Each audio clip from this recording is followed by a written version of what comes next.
Public school, senior secondary को educational school, building leaders for tomorrow, Shiv Shakti Nagar, Brahmpuri, opposite Bahadur Motors, Meerut. आपके बच्चों के लिए एक्सीलेंट स्कूल, जहां पर बच्चों का होता है सर्वांगीण विकास, खेलकूद, नृत्य, कौशल में भी निखारा जाता है। फ्री कंप्यूटर कोर्स, उन्नत बिल्डिंग, हाईटेक क्लासरूम्स। तो आज ही आइए अपने बच्चों के उज्जवल भविष्य के लिए। Admission start. नमस्कार, रोजाना खबर में आप सभी का हार्दिक स्वागत है। अंतर्राष्ट्रीय महिला दिवस पर आज हम ऐसी नारी शक्ति से आपको रूबरू करवाने जा रहे हैं जो क्रांति भूमि मेरठ में एक बड़ी पहचान रखती हैं। संघर्ष करते हुए, जीवटता का बड़ा परिचय देते हुए निरंतर आगे बढ़ती जा रही हैं। नारियों के लिए एक सशक्त आइकन है जो अच्छी महिला भी है, एक अच्छी माँ है, एक अच्छी पत्नी है और साथ में एक अच्छी समाज सेविका भी है। राजनीति के शिखर पर भी उन्होंने अपना परचम लहराया है और आम आदमी पार्टी की जिलाध्यक्ष बनी हैं। सबसे बड़ी बात क्या है, परिवार को, बच्चों को और पूरे समाज को एक सूत्र में बांधे रखने की क्षमता रखने वाली जूही त्यागी आज किसी परिचय के मुहताज नहीं है। तमाम चीज़ों को लेकर जिस प्रकार से यथार्थ के सारथी सामाजिक संगठन एनजीओ के जरिए पर्यावरण के क्षेत्र में, शिक्षा के क्षेत्र में, नारी मिशन शक्ति के लिए, नारियों पर हो रहे अत्याचार के खिलाफ आवाज़ बुलंद करने के लिए वो सशक्त माध्यम से आगे बढ़ती रहीं और साथ में उनके इरादों को पंख लगा जब आम आदमी पार्टी की जिलाध्यक्ष बनी महिला विंग की।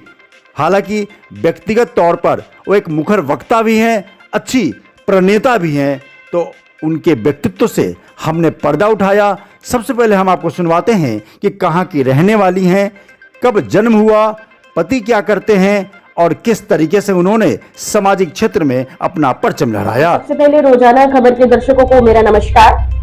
मेरा नाम जूही त्यागी है और मैं मूल रूप से मेरठ की ही निवासी हूँ। क्रांतिधारा मेरठ में ही मेरा जन्म स्थान है और ये भी मेरे सौभाग्य की बात है कि मैं जिस स्थान पर जन्मी हूँ, क्रांतिधारा की भूमि से निकली हूँ, मैं वहीं की बहू हूँ। और मेरे फादर जो थे, जो मेरा बैकग्राउंड रहा है वो थोड़ा सा देशभक्ति का रहा है। मेरे फादर जो थे वो आर्मी में थे, फौज से रिटायर्ड थे। मेरी मदर हाउसवाइफ हैं। हम 4 बहन भाई हैं। चारों को ही माता पिता ने थोड़ा सा हमें देशभक्ति का थोड़ा हम लोगों में रहा है और समाज सेवा का हमारे अंदर रहा है, खून में ही है ये चीजें। मैं MA BEd हूँ। MA पॉलिटिकल साइंस से किया है और BEd सोशल स्टडी और हिंदी से फर्स्ट डिवीजन से किया हुआ है। मेरा जो बैकग्राउंड था वो टीचिंग का था। मैं टीचिंग करती थी, मगर टीचिंग से हटकर मुझे समाज सेवा में आना था, तो मैं समाज सेवा में अपनी टीचिंग की जॉब छोड़कर, सेमी गवर्नमेंट जॉब छोड़कर मैं समाज सेवा के क्षेत्र में आई। 2009 में मेरी शादी हुई अमित त्यागी जी से, मेरे हस्बैंड हैं, और तब से ही मेरे सपनों को जो मैं समाज सेवा के क्षेत्र में आगे बढ़कर करना चाहती थी, समझिए कि मेरी शादी के बाद ही उसको पंख लगे। मुझे अपने ससुराल पक्ष से, अपने हस्बैंड से, अपने इन-लॉज से बहुत सपोर्ट मिली और मैंने एक NGO यथार्थ के सारथी के नाम से 2018 में खोली, जिसमें मैं लगातार कार्य कर रही हूँ। हम लोग पर्यावरण का काम करते हैं, महिला सशक्तिकरण का काम करते हैं, नमामि गंगे के ऊपर हम लोग काम करते हैं, असहाय लोगों की, पीड़ितों की मदद करते हैं। तो इस प्रकार से जो भी सामाजिक धरोहर से हम संपर्क रखते हैं, एक सामाजिक कार्यकर्ता को रखना चाहिए, वो सारे काम हम लोग अपनी संस्था के माध्यम से करते हैं। मैं उसकी राष्ट्रीय अध्यक्ष हूँ और उसके साथ साथ मैं एक राष्ट्रीय पार्टी, आम आदमी पार्टी की महिला विंग की जिला अध्यक्ष हूँ मेरठ से। उसमें भी हम लोग मेरठ में अपनी पार्टी का झंडा बुलंद करके चल रहे हैं, अपनी पार्टी की नीतियों को, उनके कार्यों को आगे बढ़ाने का काम कर रहे हैं। एक आर्मी परिवार में जन्म लेने के बाद जूही त्यागी के हौसले बचपन से ही बुलंद रहे। उनके पिता सेना में थे, लिहाजा घर में उनकी परवरिश बहुत ही बेहतरीन और जज्बे के साथ हुई। सबसे बड़ी बात क्या है, बहादुरी की गाथा सुनकर उनके अंदर बहादुरी कूट कूट कर भरा है। कभी भी आप मदद की गुहार लगाएं तो जूही त्यागी भागी चली आती हैं। सन 2018 में उन्होंने सामाजिक पृष्ठभूमि में महिलाओं की सेवा करने के लिए, पर्यावरण की सेवा करने के लिए, झुग्गी बस्तियों बच्चों की सेवा करने के लिए, पढ़ाई के लिए, शिक्षा की अलग जगाने के लिए उन्होंने यथार्थ के सारथी NGO का गठन किया। लगातार 5 सालों में यथार्थ के सारथी ने नए आयाम स्थापित किए। देखिए, जब मैंने अपनी एनजीओ शुरू करी थी तब से ही मेरा मेन मकसद यही था कि सिर्फ हमें एक जगह सिमट कर नहीं रहना है, हमें अपनी एनजीओ को राष्ट्रीय स्तर तक ले जाना है। ये मेरा सपना था। और सबसे पहली जो मुहिम थी वो मेरी थी महिला सशक्तिकरण की। मुझे उन महिलाओं के लिए काम करना था कि जिन्हें अपने राइट्स नहीं पता है, जिन्हें अपने अधिकार नहीं पता है, या पता तो है मगर जब उन अधिकारों को मांगने जाती हैं, उन अधिकारों का हवाला देकर अपने लिए न्याय मांगती हैं, तो कोई उनकी सुनता नहीं है। ऐसी स्थिति में मुझे उन लोग महिलाओं के साथ में खड़ा होना था। तो सबसे पहले मेरा बहुत एक बड़ा मुहिम रही थी। मैंने एक लड़की को, जो ताइक्वांडो प्लेयर थी लड़की, उस लड़की को उसके घर के अंदर से ही मैंने उत्पीड़न जो उसका हो रहा था, उसकी माँ और कुछ लोग मिलकर उसका उत्पीड़न कर रहे थे, मैंने वहां से उसको निकाला। सुबह 6 बजे उस समय हमारे एसएसपी साहब की मदद से, मैंने अजय सहानी जी थे, उनकी मदद से और एक मीडिया के हमारे पत्रकार बंधुओं की मदद से मैंने सुबह 6 बजे उसके घर में रेल डलवा कर उस बच्चे को वहां से निकाला। वो बच्चे आज तक भी हम लोगों को दुआएं देती हैं और एक बहुत अच्छी आगे बढ़ रही है, पोस्ट ग्रेजुएशन भी में आ गई है वो। इस तरीके से हमने महिलाओं को उनके उत्पीड़न से बाहर निकाला और उनको समझाया कि आपके अधिकार क्या हैं। जब हम सामाजिक महिलाएं एनजीओ के माध्यम से किसी सामान्य महिला के लिए थाने में जाकर खड़ी होती हैं, तो उनकी ताकत बढ़ जाती है, उनकी हिम्मत बढ़ जाती है, तब वो अपने लिए आवाज उठाती हैं। तो ऐसी बहुत सारी हमने महिलाओं को उनके घरों से बाहर निकाला, उनकी मदद करी जो उत्पीड़न का शिकार थी। कहीं ना कहीं वो फंसी हुई थी, उनको अपनी जान का भी खतरा था, हर तरीके से वो परेशान थी। तो ये तो महिला सशक्तिकरण की मुहिम को हम साथ में लेकर चल रहे हैं कि महिलाओं के संग न्याय हो। दूसरा, मैंने देखा कि हमारे जो आसपास समाज में बच्चों में टैलेंट बहुत है, मगर सही रास्ता न मिल पाने के कारण वो टैलेंट जो है गलत दिशा में जा रहा है। बच्चे गलत दिशा में जा रहे हैं, बच्चे नशे की लत में जा रहे हैं, बच्चे गलत कामों में और इसके अलावा, क्योंकि मैं खुद एक आर्टिस्ट भी हूँ, मैं कला के क्षेत्र में जुड़ी हुई हूँ, बचपन से थिएटर करती आ रही हूँ, मैं सिंगल एक्ट देती हूँ महिला सशक्तिकरण पर। और जब हम लोग भी अपनी कला के क्षेत्र में आगे बढ़ते हैं तो वहां पर भी उत्पीड़न बहुत होता है। तो मैंने देखा कि हमारे समाज में जो बच्चे हैं वो, उनके पास कला तो बहुत है, टैलेंट बहुत है, मगर उस टैलेंट को आगे बढ़ने का माध्यम नहीं मिल रहा है, आगे बढ़ने का प्लेटफॉर्म नहीं मिलता है। तब क्या होता है कि बच्चे गलत ट्रैक पर चले जाते हैं, गलत दिशा में चले जाते हैं। ऐसी स्थिति में मैं आपके चैनल के माध्यम से बताना चाहूंगी कि मैंने कंकरखेड़ा क्षेत्र के 25 बच्चों को, जिसमें 5 साल की उम्र से लेकर 18 साल तक की उम्र के बच्चे थे, लड़के और लड़कियां, टैलेंटेड थे, बहुत अच्छी एक्टिंग, डांस, सिंगिंग सब जानते थे, मगर वो गलत ट्रैक पे थे। जब मैंने उनका टैलेंट देखा, मैं उनको निकाल कर लाई और मैंने अपनी एनजीओ में ही एक सांस्कृतिक प्रकोष्ठ बनाया। हम लोग सांस्कृतिक कार्यक्रम के माध्यम से अवेयरनेस का काम करते हैं, हम देशभक्ति के जो प्रोग्राम है वो स्टेज पर करते हैं, हम नमामि गंगे के गंगा यात्रा के प्रोग्राम स्टेज पर करते हैं, जिससे अवेयरनेस फैलती है। तो इस प्रकार से हमारी एनजीओ में जो बच्चे हैं उनको अपनी कला दिखाने का एक प्लेटफॉर्म भी मिल गया और हमने अपनी समाज सेवा के माध्यम से उन बच्चों को गलत ट्रैक से भी निकाल कर लाए। वो बच्चे आज इतने खुश हैं, उन लोग बच्चे आगे बढ़ते जा रहे हैं, उनकी कला निखरती जा रही है। मैं उनको हर साल में 2-3 प्रोग्राम करवा देती हूँ, उनको मंच मिलता है। अब यकीन मानिए कि एक छोटे से मोहल्ले के गली का बच्चा, जिसने कभी ये नहीं सोचा था कि वो कभी कैमरे के सामने भी आएगा, हमारी संस्था के माध्यम से नेशनल न्यूज चैनल पर मेरी संस्था के प्रोग्राम 1-1 घंटे चले हैं। मुजफ्फरनगर में हम डीएम साहब के साथ में प्रोग्राम कराए, बच्चों ने बहुत अच्छा प्रोग्राम करा। हमने स्टेट लेवल के प्रोग्राम करे, गंगा यात्रा में, बिठुर महोत्सव में मेरे बच्चों ने स्टेट लेवल का नमामि गंगे के प्रोग्राम करे। गंगा स्वच्छता का प्रतीक है, उसका संदेश अपने माध्यम से दिया। हमने उन बच्चों को एक सांस्कृतिक प्लेटफॉर्म दिया, जिससे हमने स्टेट लेवल के अपने सांस्कृतिक प्रोग्राम करे। मैं बताना चाहूंगी कि गंगा यात्रा के जो प्रोग्राम चल रहे थे, माननीय उत्तर प्रदेश के मुख्यमंत्री योगी आदित्यनाथ जी जहां पर जा रहे थे, वहां पर नमामि गंगे के प्रोग्राम हो रहे थे। गंगा यात्रा जो कार्यक्रम का नाम था, उसमें हस्तिनापुर में सबसे पहले जो हमने बड़ा कार्यक्रम किया, हस्तिनापुर में योगी जी के आगमन पर हमारी संस्था के बच्चों ने 1 घंटे का प्रोग्राम, जिसमें गंगा की स्वच्छता का, निर्मलता का, गंगा स्तुति का प्रोग्राम करा, जिसे बड़ी सराहना मिली। हमारे को। उसके बाद हम नरोरा गए, बुलंदशहर, वहां पर भी मुख्यमंत्री जी का प्रोग्राम था। वहां पर हमारे बच्चों ने नरोरा में, बुलंदशहर में गंगा किनारे प्रोग्राम करा। फिर हम लोग बिठूर महोत्सव में गए, जो मुख्यमंत्री जी का प्रोग्राम था गंगा यात्रा के ही दौरान। 1 मार्च को बिठूर महोत्सव होता है बहुत बड़ा, उसके अंदर हमारे बच्चों ने प्रोग्राम करा और खूब वाहवाही लूटी। इस प्रकार हमने एक इतनी बड़ी, बोलेंगे कि स्टेट लेवल पर सभी स्टेट ने वो उस मुहिम को हमारी सराहना करी और हमने गरीब बच्चों की फीस के लिए उस मुहिम के माध्यम से आवाज उठाई। तभी से मुझे लगा कि फीस के लिए या बच्चों की पढ़ाई के लिए और कुछ भी करना चाहेंगे तो एक मुहिम मैं आपके दर्शकों को बताना चाहूंगी कि हमने चलाई हुई है डोनेट बुक्स। हम हर साल बच्चों की जो यूज की हुई किताबें हैं, सामग्री है, स्कूल सामग्री है, वो सबसे लेते हैं और जरूरतमंद बच्चों को वो हम देते हैं। यथार्थ के सारथी एनजीओ के जरिए शिक्षा के क्षेत्र में, मिशन शक्ति के क्षेत्र में, नारी शक्ति के क्षेत्र में और तमाम झुग्गी बस्ती में बच्चों के अंदर एक नैतिक बोध कराने के क्षेत्र में लगातार कदम ताल करने वाली जूही त्यागी एक बेटे के साथ, पति के साथ और सास ससुर के साथ अच्छी जिंदगानी चलाने वाली जूही त्यागी को आखिर ऐसा क्या हुआ जिससे उन्हें आगे बढ़कर राजनीतिक दामन थामना पड़ा।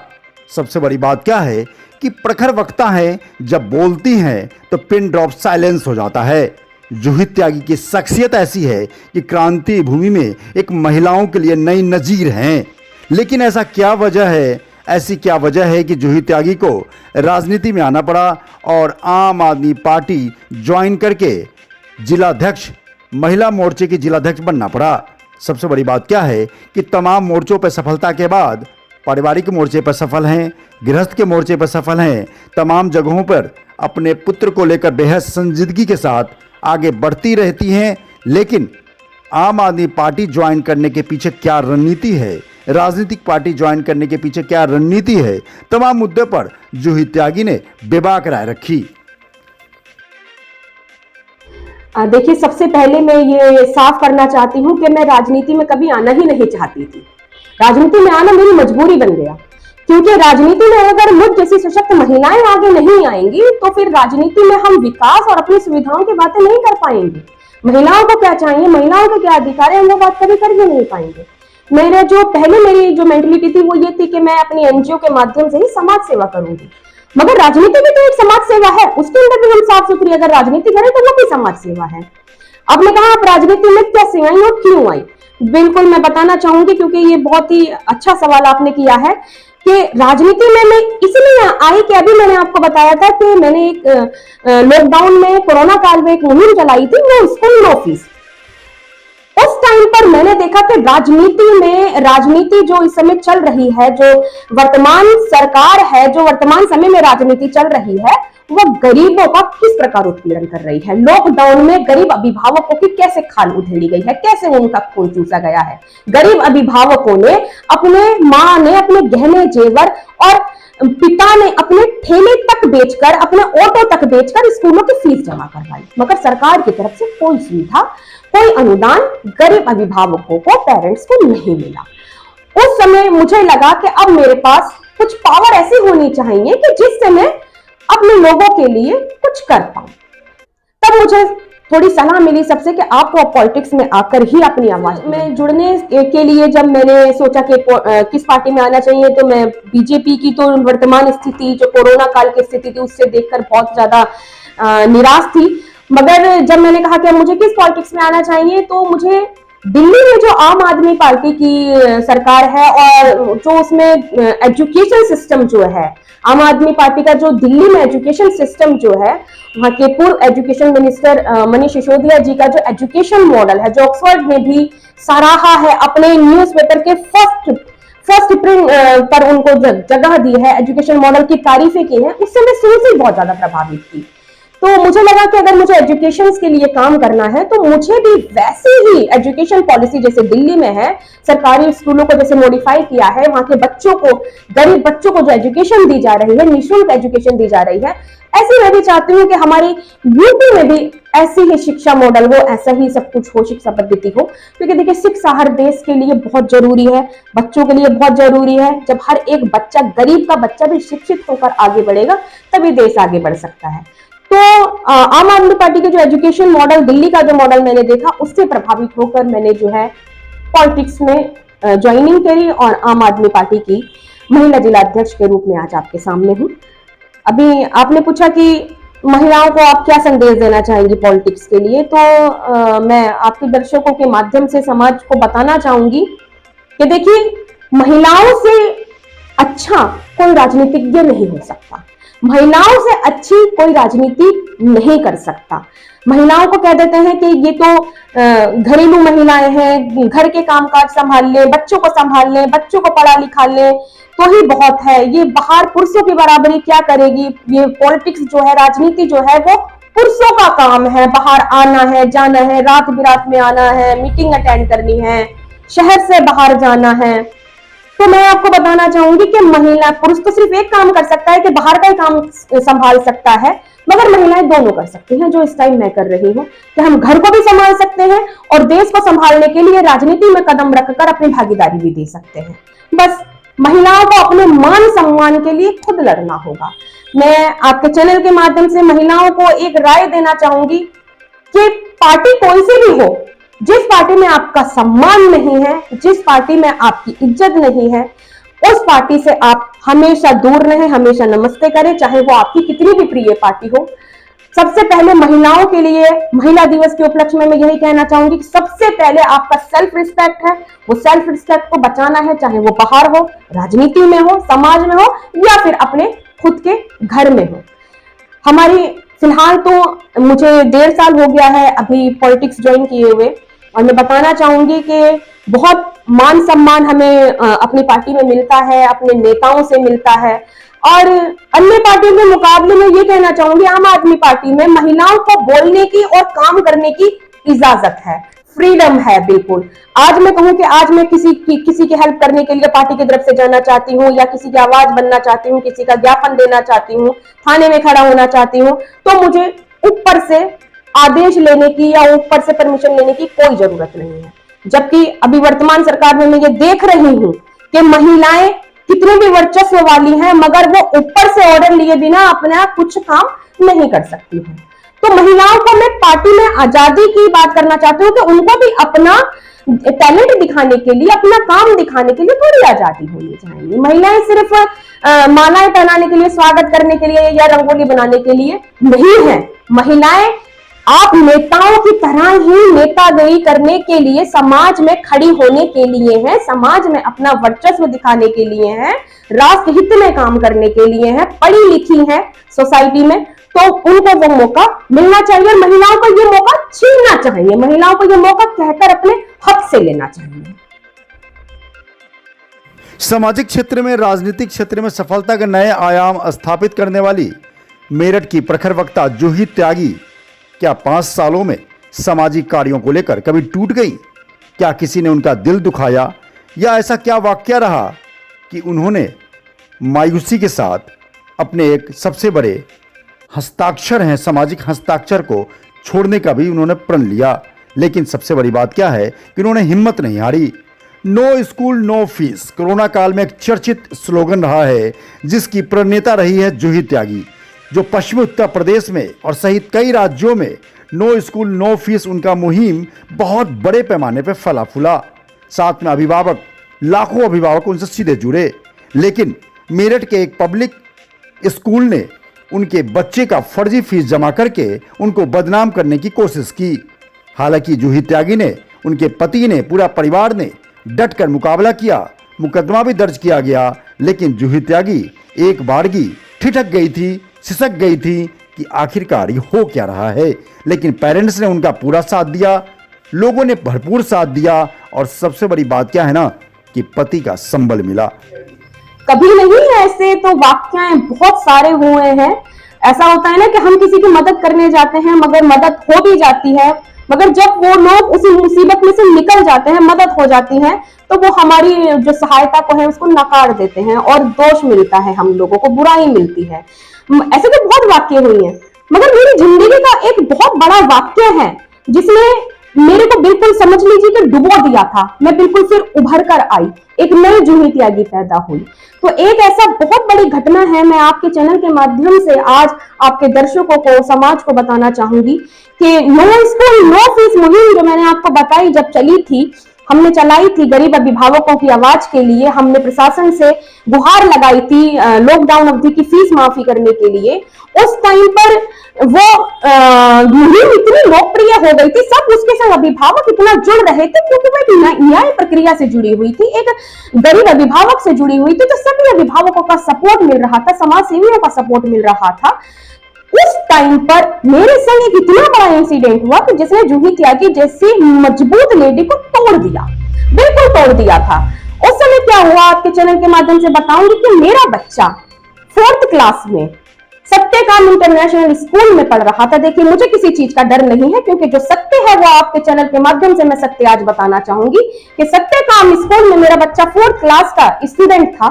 और जब ये मुहिम चल रही थी तो स्कूल ऑपरेशन मैनेजमेंट ने ही, स्कूल के मैनेजमेंट ने ही क्या करा कि मेरे बच्चे की फीस भर के, तिमाही यानी कि 3 महीने की फीस भर के वो रिसिप्ट ट्विटर पर वायरल कर दी, जिसके अंदर मुझे आज भी पता है कि स्कूल प्रशासन तो साथ में था ही था, कुछ बीजेपी के राजनीतिक लोग भी थे, नेता भी शामिल थे और कुछ समाज सेवी भी शामिल थे जो इस लोकप्रिय मुहिम से, एक न्याय प्रक्रिया से चिढ़े हुए थे।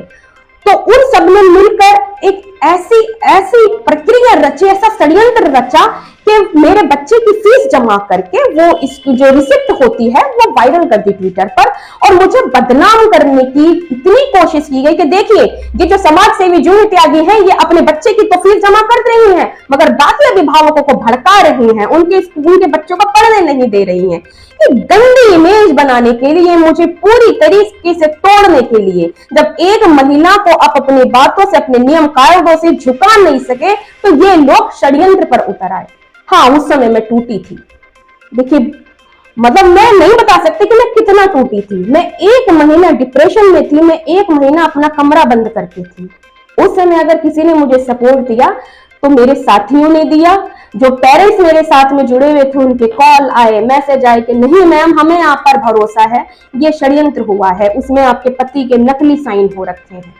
मेरे पति ने मुझे सहारा दिया, मेरे पति ने मुझे बोला कि कहीं तक भी जाना पड़े हम लड़ेंगे, इस मुद्दे पे लड़ेंगे, डरो मत। मगर टूट गई थी मैं बहुत बुरी तरीके से, डिप्रेशन में थी, रोती थी, लगता था कि यार मैंने कुछ गलत कर दिया क्या, मैं क्यों करा, मैंने ये मुहिम क्यों चलाई, मैं तो फीस जमा कर सकती थी ना अपने बच्चे की, मेरा पति इतना कमा रहा था तो मैंने ये क्यों करा, नहीं करना चाहिए था, ऐसा हुआ। मगर नहीं, किसी ने मुझे कहा कि देखिए गाड़ी बहुत लंबी होती है, ट्रेन बहुत लंबी होती है, मगर चलाता तो उस एक इंजन ही है, आप उस इंजन का काम कर रही हैं, उस इंजन में खराबी भी आएंगे, उस इंजन के आगे बम विस्फोट भी लगाए जाएंगे मगर उस इंजन को नहीं रुकना है। तो बस उस स्थिति से मैं उभरी, बड़ी मुश्किलों से उभर कर मैं फिर आई और आप देखिए एक मजबूत सशक्त महिला आपके सामने जूही त्यागी फिर खड़ी है। सामाजिक और राजनीतिक क्षेत्र की सबसे बड़े हस्ताक्षर महिला के रूप में, जीवटता के रूप में, संघर्षरत एक पर्सनालिटी के रूप में जूही त्यागी ने राजनीतिक क्षेत्र में भी अपने नए आयाम स्थापित किए हैं मेरठ में।